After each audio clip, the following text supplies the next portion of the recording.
सामईन आदाब, मैं आपका मेजबान तारिक रादर आकाशवाणी न्यूज श्रीनगर के आज के खुसूसी प्रोग्राम में हम हेल्थ सेक्टर में शेर Kashmir institute of medical sciences यानी सिक्किम सोरा और इससे मुंसलिक जेवीसी हॉस्पिटल और मेडिकल कॉलेज की मौजूदा हालत यानी स्टेटस, हैयत, रुतबा और सबसे बढ़कर इलाज और मुआवजे के लिए मज़कूरा इंस्टीट्यूट की तरफ रुजू करने वाले मरीजों के लिए जरूरी सहूलियात बहम पहुंचाने के लिए किए जा रहे इकदाम के बारे में बात करेंगे। इसके अलावा सिक्किम का जो फ्यूचर रोड मैप होगा उसके बारे में भी बात करेंगे। आज जिन मेहमान शख्सियत के साथ हम बिलमुशाफा गुफ्तगू करेंगे वो है बैनुल-अक़वामी शोहरत याफ्ता डायबिटोलॉजिस्ट और सिक्किम के director professor doctor Mohammad Ashraf Ganai साहब। डॉक्टर मोहम्मद अशरफ गनाई साहब, आपका आकाशवाणी न्यूज श्रीनगर के आज के खुसूसी प्रोग्राम में खुशामदीद और खैर मकदम है। अस्सलामुअलैकुम जनाब, मैं शुक्रगुजार हूँ कि आपने हमें मौका दिया आपके साथ बात करने का। डॉक्टर साहब, जम्मू कश्मीर में हम पर्टिकुलरली कश्मीर रीजन में हम जनरल हेल्थ केयर सिनेरियो का आपकी नजर में, आपकी ऑब्जर्वेशन में क्या स्टेटस है, कहाँ पे हैं हम इस सेक्टर में? देखिए, जम्मू एंड कश्मीर का जो हेल्थ सेक्टर है, कई चीजों को देख के अगर एनालाइज किया जाएगा, अपने मुल्क में, इंडिया में ये सरफहरिस्त आना चाहिए। कुछ एरियाज में अगर कमी है, लेकिन कुल मिला के मैं कहूँगा ये पहले या दूसरे नंबर पे हेल्थ सेक्टर और पेशेंट केयर सर्विसेज में आ जाएगा।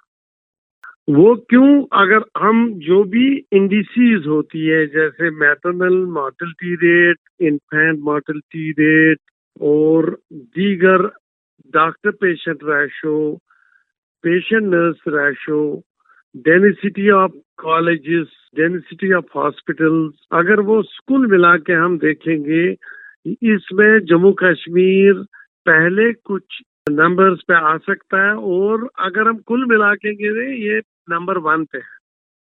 जाहिर है जो टेक्निकल जो इंडिसीज आपने बता दिए, लेकिन जनरल यही तो इश्यूज हैं जो ग्राउंड पे जब हम लोगों से बात करते हैं या लोगों की तरफ से हमें फीडबैक मिलता है, उनके साथ बात करते हैं, तो there are definitely grey areas जहां पे हमें जरूरत है फैसिलिटीज की, पेशेंट केयर जो है अक्रॉस कश्मीर रीजन की मैं बात करूं तो आपकी तरफ से government of Jammu and Kashmir को इस सिलसिले में आपको कौन से ऐसे ग्रे एरियाज नजर आ रहे हैं या ऑब्जर्वेशन है आपकी, आपका तजुर्बा है, तो क्या कहना चाहेंगे या किस तरह की सजेशंस आप गवर्नमेंट ऑफ इंडिया को, गवर्नमेंट ऑफ जे&के को देना चाहेंगे या रिकमेंड करना चाहेंगे to buttress this health sector with maximum facilities, maximum infrastructure? Sir, basically हम ही गवर्नमेंट है, हम भी गवर्नमेंट के एक हिस्सा है और जब भी हमारी इसमें ब्रेन स्टॉर्मिंग होती है, हाई लेवल मीटिंग्स होती है, थिंकिंग मीटिंग्स होती है, उनमें हम अपना सुझाव, अपने सजेशन जरूर रखते हैं सरकार के पास और कुछ चीजें हम खुद भी कर सकते हैं, कुछ चीजें हमें हायर अथॉरिटीज की अप्रूवल चाहिए। लेकिन अगर मैं कहूँ कुल मिला के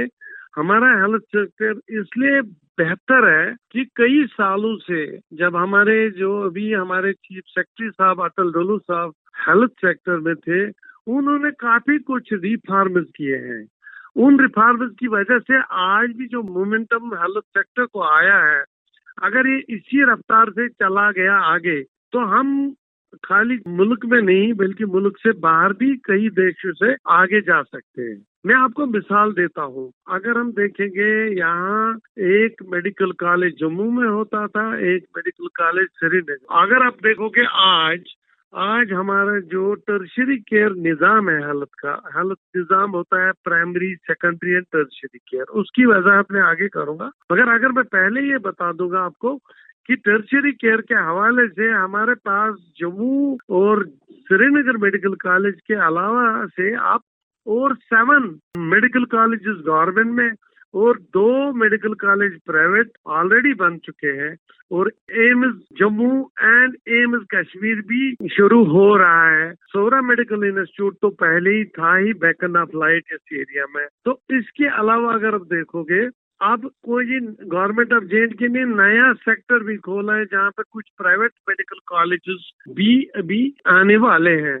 तो अगर आप देखोगे यही रफ्तार से काम चलेगा तो आपको जब टर्शियरी केयर ही 10-20 इंस्टीट्यूट इतने छोटे रीजन में होंगे तो जाहिर सी बात है secondary and primary health care भी इम्प्रूव हो जाएगा, क्योंकि टर्शियरी केयर से एक डायरेक्शन मिलती है प्राइमरी और सेकेंडरी केयर को इम्प्रूव करने की। ये बता दूं कि जैसे हमारा प्राइमरी हेल्थ सेक्टर है, जहाँ पे मीन्स डिस्पेंसरी और सब डिस्ट्रिक्ट हॉस्पिटल होते हैं या एलोपैथिक डिस्पेंसरीज होते हैं या सब सेंटर होते हैं, उनमें यहाँ का आशा का निजाम, आशा डाली गई उस सेक्टर में, उनसे हमारे घर घर जो हेल्थ अवेयरनेस गई, उससे एक बहुत इम्प्रूवमेंट आई है, नंबर 1। दूसरी, एक गेम चेंजर प्रोग्राम जो आयुष्मान भारत पूरे देश में चला गया, लेकिन उसमें जम्मू कश्मीर सारी फहरिस्त में है, क्योंकि पहले ही है स्कीम यहाँ पे लागू की गई और 5 लाख का तक ट्रीटमेंट हर बंदे को फ्री मिलता है। ये आपको लोग ही बता सकते हैं कि कितनी सहूलियत आई। देखिए, ग्रीड्स आर अनएंडिंग, शिकायत तो रहेगी, वो मैं नहीं कह रहा हूँ हमारा निजाम परफेक्ट है, उसमें स्कोप ऑफ इम्प्रूवमेंट है, लेकिन अगर आप आज देखोगे primary care door to door लोगों को सर्विस मिलती है, डोर स्टेप पे पेशेंट केयर अवेलेबल है, और सेकेंडरी केयर में भी आपको ये सारे एलिमेंट फ्री हो जाते हैं। हालांकि अगर किसी को एडवांस्ड केयर की जरूरत है, हाई एंड सर्विसेज, जैसे आपको किडनी ट्रांसप्लांट है, हार्ट वैल्यू रिप्लेस करना है, CABG करना है, कोई दूसरा अप्लायंस डालना है, उसमें थोड़ा कॉस्ट बढ़ जाता है जो हमारे पास आते हैं, लेकिन by and large 90% of people avail this facilities very well. Doctor साहब, ये जो सिक्किम्स हो रहा है, सिक्किम्स की हिस्ट्री ब्रीफली हमें बता सकते हैं? हाउ इट वाज कंसीव्ड, या पर्पस क्या था इस टाइप का टर्शरी केयर फैसिलिटी यहाँ कश्मीर में रखने के लिए?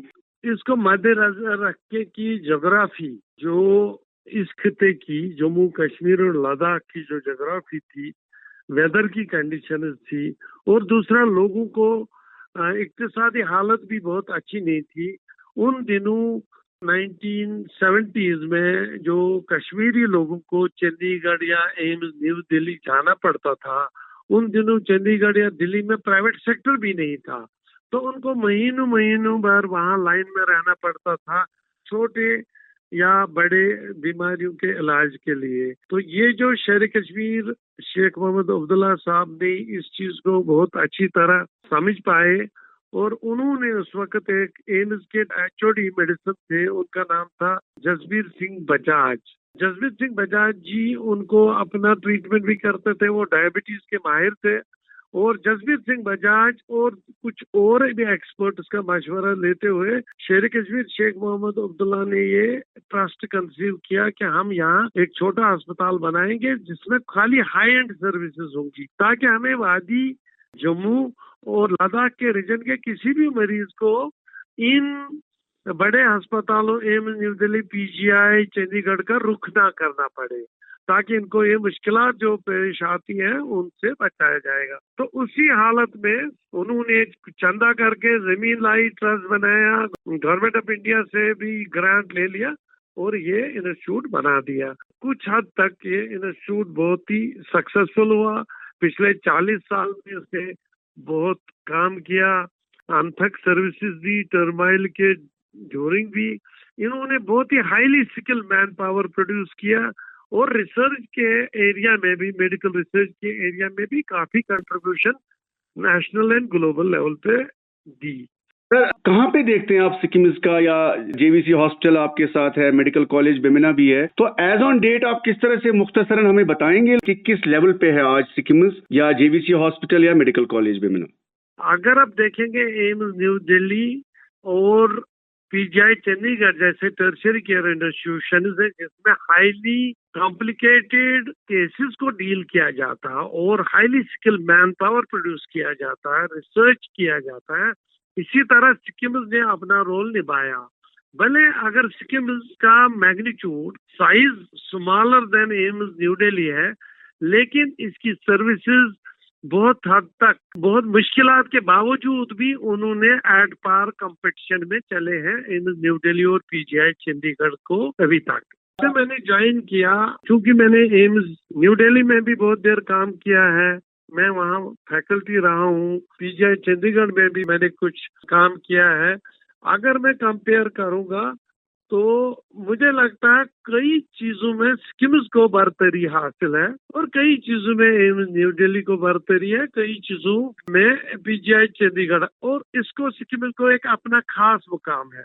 खास मुकाम मैं आपको ऐसे समझाता हूँ कि इस रीजन में इस इंस्टीट्यूट को अपना जो मैंडेट है वो कोई अस्पताल ना अभी तक पूरा कर पाया ना करेगा आगे। अगर क्या आप देखते हो एम्स न्यू दिल्ली कि अब बहुत सारे शाख बन गए, जैसे उसके बहुत सारे डुप्लीकेट्स बन गए। अभी 24 एम्स है पूरी कंट्री में, उसमें एम्स जम्मू और एम्स कश्मीर भी है।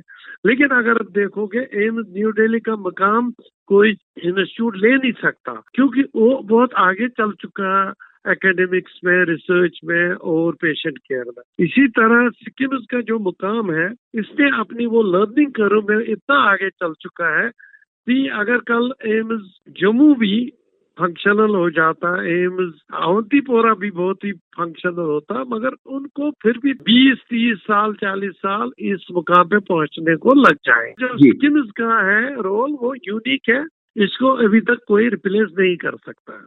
सर, जो हेल्थ केयर इंफ्रास्ट्रक्चर जो सिक्किम्स का है या जो अवेलेबिलिटी है हेल्थ केयर फैसिलिटीज की यहाँ सिक्किम्स में भी और जेवीसी हॉस्टल बेमिना में भी, किस तरह से आप देख रहे हैं इस चीज को? और लेटेस्ट हम समझना चाहते हैं कि क्या इंफ्रास्ट्रक्चर है, क्या फैसिलिटीज हैं लोगों के लिए सिक्किम्स और जो जेवीसी हॉस्टल है? जी सर।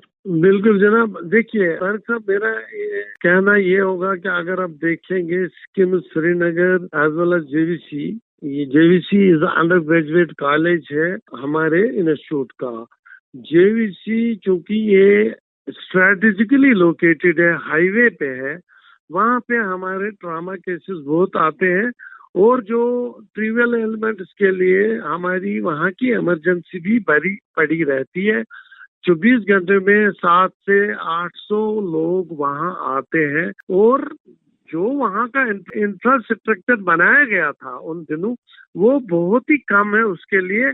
और उस जितनी पेशेंट अटेंडेंस है, जितना वहाँ लोगों का दबाव है, जाहिर सी बात सारे लोग सेटिस्फाइड नहीं निकलेंगे और सबको इतना उस ऑप्टिमल केयर नहीं मिलेगा, क्योंकि आपको अनअबेटेड रेफरल्स है हाईवे की वजह से। वो एक चीज है। और उसी तरीके से आप देखोगे सिक्किम सोरा में बनाया गया था ये टर्शियरी केयर। अगर आप देखोगे 500 बेड बना था ये 1980 में, और तो उस वक्त सोरा मेडिकल इंस्टीट्यूट को इमरजेंसी नहीं रखी गई थी, खाली वो रेफरल केसेस जिनको जी हाई एंड केयर चाहिए, हार्ट का वैल्यू रिप्लेस करना है, आपके हार्ट की वेसल को कुछ करना है, लंग की कोई एडवांस सर्जरी है, ब्रेन में ट्यूमर है, neuro surgery, nuclear medicine. In fact उन दिनों सिक्किम में वो भी डिपार्टमेंट बनाए गए थे जो अभी पूरी एनएमसी या कंट्री में बने नहीं है। हमारे 3-4 ऐसे डिपार्टमेंट हैं जो सिक्किम में ही खाली है, कंट्री में कहीं है ही नहीं। तो इतना एडवांस्ड उन दिनों सोचा गया था। तो it was just referral hospital, but बाद में टर्मिनल हुआ, हालात बदल गए, यहाँ इमरजेंसी बनानी पड़ी। तो जाहिर सी बात ये इनबिल्ट इमरजेंसी नहीं, ये हमने ऐड किया। तो ये ऐड जब किया तो उसका पूरा इंफ्रास्ट्रक्चर है नहीं हमारे पास, और इसका जो इतना दबाव है हमारे ओपीडीज और इमरजेंसी पे, मैं आपको बताते हूँ हमारे पास 4,500 से 5,000 मरीज ओपीडी में रजिस्टर करते हैं, 150 से 1,150 मरीज इमरजेंसी में 24 घंटे में आते हैं, कम से कम 1,000 पेशेंट हमारे पास एडमिट रहते हैं। तो वो मानो मतलब 1,000 लोगों को ये खाना देना, दवाई देना, इलाज करना, ये तो मतलब आप खुद ही समझ सकते हैं ये कितना बड़ा इदारा है उस हिसाब से। और यहाँ पे क्या है कल्चर, हर एक पेशेंट के साथ 3-4 लोग तो होते ही है। उस वजह से हमारा फुटफॉल 40-50 हजार डेली आता। हमारे पास इतने वॉशरूम नहीं थे, हमारे पास इतनी जगह नहीं बैठने के लिए, हमारे पास इतनी कुर्सियां नहीं है, हमारे पास इतने अटेंडेंट शेल्टर्स नहीं थे। अब जब मैंने टेक ओवर किया ये चीज मैंने रियलाइज की कि हमें लोगों के लिए सहूलियात तो बढ़ानी है फिलहाल के लिए, जब तक हम हमारा रेफरल सिस्टम ऑर्गेनाइज हो जाएगा। तो इसीलिए हमने थोड़े से अटेंडेंट शेल्टर ऐड किए, कहीं कहीं जगह बनाई ताकि लोग बैठेंगे, हमें टेंट लगाने पड़े, क्योंकि लोगों का दबाव बहुत ज्यादा है। इस चीज का क्या इलाज? ये जो मतलब इतना दबाव है, नॉर्मली ये ट्रिवियल बीमारियां, छोटे सर दर्द, पेट दर्द, डायरिया, जुकाम, चेस्ट इन्फेक्शन, ये चीजें हमारे लिए गॉल ब्लैडर सर्जरी, हेमोरॉइड सर्जरी, ये चीजें हमारे पास नहीं आनी चाहिए थी, लेकिन आती है। सर, सुपर स्पेशलिटी सर्विस के हवाले से जैसे डिफरेंट कैंसर टाइप्स हैं, कैंसर बहुत बढ़ रहा है, इसी तरह chronic liver diseases, kidney disease, lung disease या हार्ट डिजीज, इसके लिए क्या सुपर स्पेशलिटी आपके पास है इलाज मुआवजे के लिए? जैसे लिवर ट्रांसप्लांट के बारे में बात की जाती है, तो इस हवाले से कुछ कहना चाहेंगे? देखिए, मैं यहाँ पे आपको एक बात जरूरी आपको पता चलना चाहिए कि जब मैंने ज्वाइन किया 1-2 महीने में भी कोई किसी मीटिंग में हम हेल्थ सेक्टर को जब रिव्यू कर रहे थे, तो मुझे एक रेस्पॉन्सिबिलिटी दी गई। हमारे चीफ सेक्रेटरी साहब ने एक कमेटी कॉन्स्टिट्यूट की, उस कमेटी में 2 principal medical college Srinagar, medical college Jammu भी है, और मुझे ये रेस्पॉन्सिबिलिटी दी गई कि आप देखिए जो सारे नए मेडिकल कॉलेजेस हैं और फिर में डिस्ट्रिक्ट हॉस्पिटल है, उनकी सर्विसेज को थोड़ा देखिए, कमजोरियां, गैप्स देखिए, और एक हमें डायरेक्शन दीजिए उनको कैसे स्ट्रेंथन किया जाए। तो और एक दूसरी मुझे ये भी बताया गया, हम ये रेफरल सिस्टम को कैसे ऑर्गेनाइज करा जाए। मैं आपको ये कहूंगा कि हमारे पास इतना बुरा इंफ्रास्ट्रक्चर नहीं है, मैन पावर भी इतना कम नहीं है जैसे दूसरे स्टेट्स में है, और इंफ्रास्ट्रक्चर भी कम नहीं है। लेकिन प्रॉब्लम जो मुझे लगती है वो है कि स्ट्रक्चर्ड रेफरल सिस्टम नहीं है जैसे बाहर के देशों में होता है। जैसे अगर आपको पहले मानो टंगडार में जुकाम हो गया किसी पेशेंट को, वहां का डॉक्टर उसको देखे, जब उसको लगेगा ये जी बारामूला डिस्ट्रिक्ट हॉस्पिटल भेजना है, तब भेजना चाहिए। और जब बारामूला वालों को लगेगा नहीं हमारे पास की नहीं बनती है, तब वो हमारे पास भेजे। उसको हम ऑर्गेनाइज्ड रेफरल स्ट्रक्चर बोलते हैं।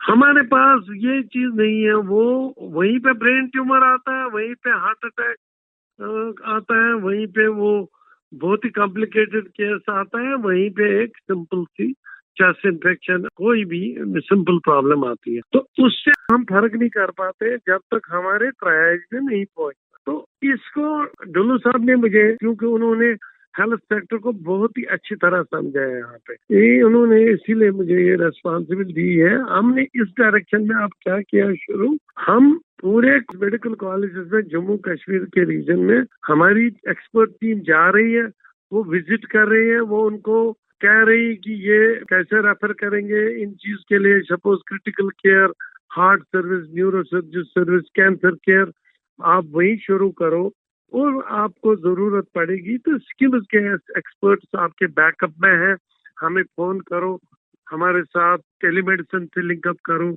और जब पेशेंट रेफर करना है हमें प्रायर इंफॉर्मेशन दो, हम अकॉर्डिंगली उसको करेंगे। मुझे उम्मीद है इंशाल्लाह in next 6 months to 1 year इस चीज से बहुत ही फर्क पड़ेगी, क्योंकि we are going to start referral these tertiary care services in all medical college.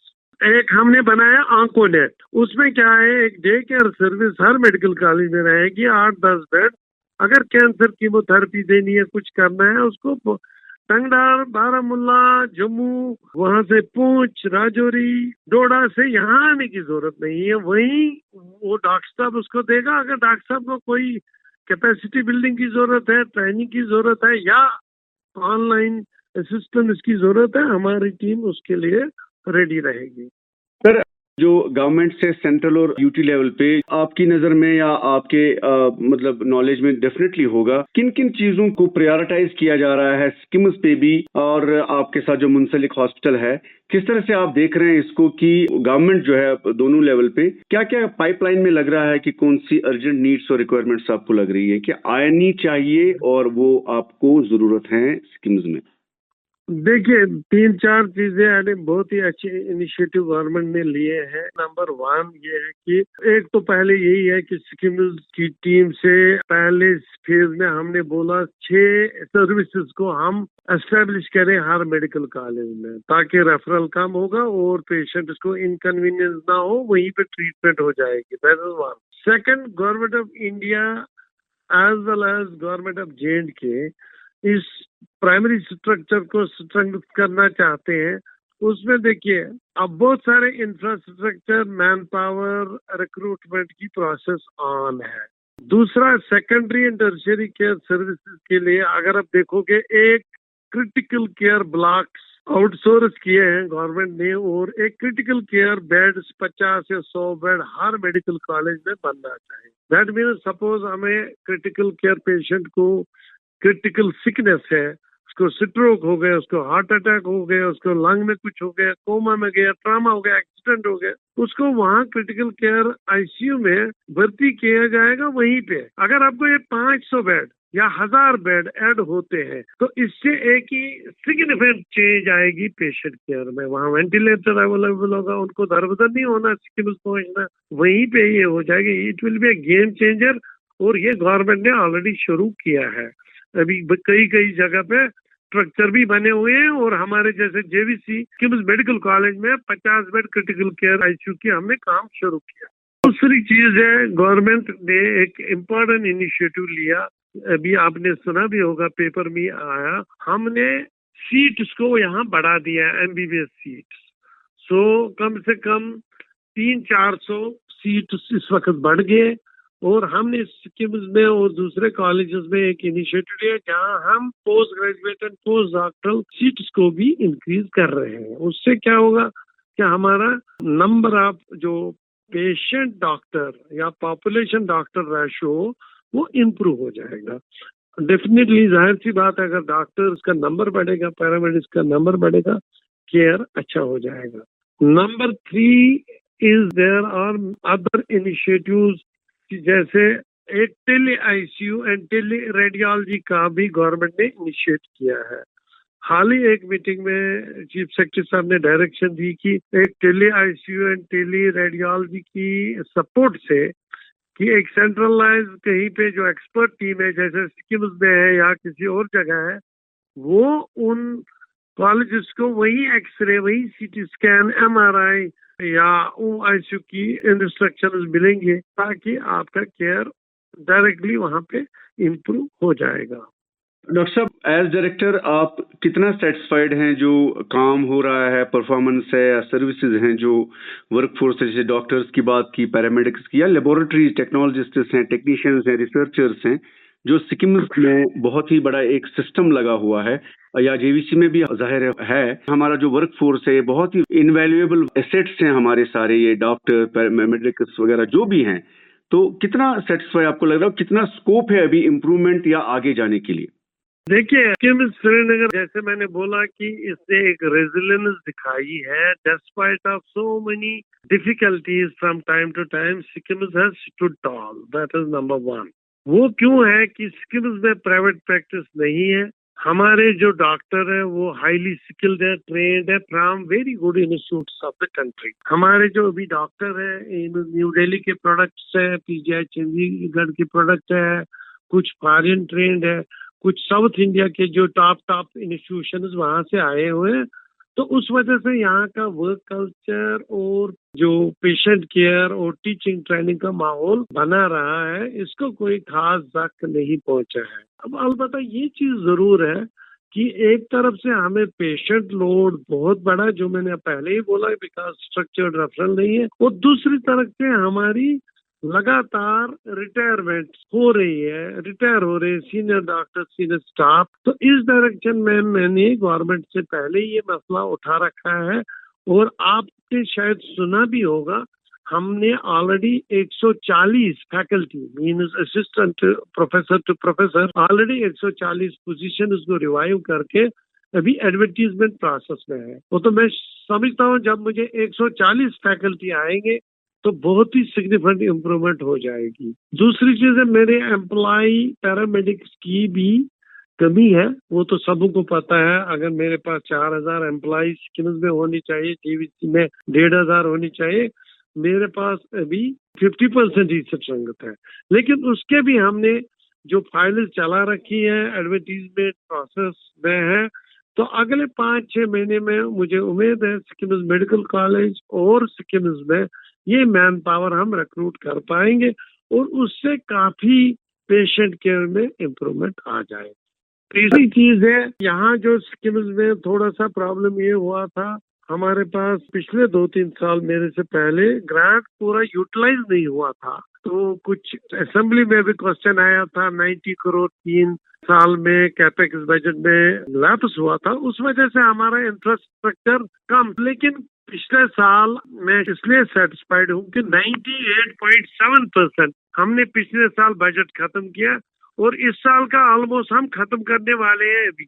और मुझे गवर्नमेंट से नया बजट मांगने की जरूरत पड़ेगी, क्योंकि जो भी हमारे पुराने मशीनें थे, आउटडेटेड थे, और हमें हाई एंड सर्विस को शुरू करने के लिए जो भी इंफ्रास्ट्रक्चर मशीनरी चाहिए, वो हम इंशाल्लाह 5-6 महीने में हम कोशिश करें वो चीजें लाएंगे। फिर मेरा कुछ intermediate and long term plan है, जहाँ पे मैं नई नई चीजें शुरू करना चाहता हूँ, जैसे हार्ट ट्रांसप्लांट, लिवर ट्रांसप्लांट, एक ट्रॉमा सेंटर बनाना चाहता हूँ, मैं ऑर्गन डोनेशन सेंटर बनाना चाहता हूँ, और भी बहुत सारी आइडियाज जो हमें है। इंशाल्लाह वो आगे का प्लान है, उसमें सेंट्रल गवर्नमेंट, स्टेट गवर्नमेंट से मिलके ही हमें मदद लेना होगा। बट अभी तक मैं सेटिस्फाइड हूँ। जैसे जो जो इनिशिएटिव हमने लिए, जैसे 1000 एम्प्लॉयज की हमने 20 साल के बाद प्रमोशन की, और हमने बहुत सालों के बाद ये सारा पैसा यूटिलाइज किया। और जैसे नई नई चीजें, एक नई इमरजेंसी को हमने, बच्चों की इमरजेंसी अलग की, सर्जरी इमरजेंसी अलग की, एक स्मार्ट इमरजेंसी लैब बनाई हमने कैंसर केयर के लिए 20 बेड बढ़ाए, हमने प्राइवेट रूम्स भी बनाए, 30-40 रूम्स प्राइवेट रूम्स, क्योंकि बहुत सारे लोगों की डिमांड थी हमें प्राइवेट रूम मिलना चाहिए, पे रूम। तो ऐसी चीजें हमने बहुत इनिशिएटिव की। इंशाल्लाह उनका आगे रिजल्ट निकलने वाला, नतीजा तो आएगा लोगों के सामने। बट हम लग गए हैं इस पे कि हम इस इंस्टीट्यूट को रिसर्च में भी आगे करेंगे, टीचिंग ट्रेनिंग में भी आगे करेंगे, और जहाँ सबसे इम्पोर्टेंट जो हमारे अपने लोकल पॉपुलेशन का हक बनता है पेशेंट केयर, उसमें हम कहीं चूके ना। डॉक्टर साहब, मुझे लगता है अभी सवालात बहुत हैं। इस प्रोग्राम का पहला हिस्सा हम अभी इख्तिताम को हम पहुंचाएंगे, इसके आगे हम दूसरे हिस्से में बात करेंगे। तो सामीन, आज जो है हेल्थ केयर के हवाले से हम सिक्किम के बारे में बातचीत कर रहे हैं प्रोफेसर डॉक्टर मोहम्मद अशरफ गनाई साहब के साथ, जो डायरेक्टर सिक्किम हैं। तो पहला हिस्सा जो है प्रोग्राम का यहीं पे इख्तिताम को पहुंचता है। दूसरे प्रोग्राम में हम इस बातचीत को जारी रखेंगे। डॉक्टर मोहम्मद अशरफ साहब, आपका बहुत बहुत शुक्रिया सर। शुक्रिया जनाब। मुझे मेरे साथी news editor Ashfaq Ahmad Shah, recording assistant Abid Hussain और एडिटिंग असिस्टेंट नसीर अहमद के हमरा इजाजत दे। खुदा हाफिज।